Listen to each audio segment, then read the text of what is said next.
The scripture reading is from the Gospel of John in the 5th chapter. After these things there was a feast of the Jews, and Jesus went up to Jerusalem. Now in Jerusalem by the sheep gate there was a pool, which is called in Hebrew Bethesda, having 5 porches. In these lay a great multitude of those who were sick, blind, lame, or paralyzed, waiting for the moving of the water. For an angel went down at certain times into the pool and stirred up the water. Whoever stepped in first after the stirring of the water was healed of whatever disease he had. A certain man was there who had been sick for 38 years. When Jesus saw him lying there and knew that he had been sick for a long time, he asked him, "Do you want to be made well?"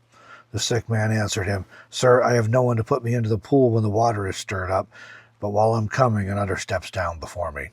Jesus said to him, "Arise, take up your mat, and walk." Immediately the man was made well, and took up his mat and walked.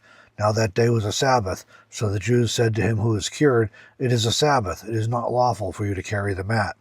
He answered them, "He who made me well said to me, 'Take up your mat and walk.'" Then they asked him, "Who is the man who said to you, 'Take up your mat and walk'?" But he who was healed didn't know who it was, for Jesus had withdrawn, a crowd being in the place. Afterward Jesus found him in the temple and said to him, "Behold, you are made well. Sin no more, that nothing worse happens to you." So the man went away and told the Jews that it was Jesus who had made him well. For this cause the Jews persecuted Jesus and sought to kill him, because he did these things on the Sabbath. But Jesus answered them, "My Father is still working, so I am working too." For this cause, therefore, the Jews sought all the more to kill him, because he not only broke the Sabbath, but also called God his own Father, making himself equal with God. Jesus therefore answered them, "Most certainly I tell you, the Son can do nothing of himself, but what he sees the Father doing. For whatever things he does, these the Son also does likewise. For the Father has affection for the Son, and shows him all things that he himself does.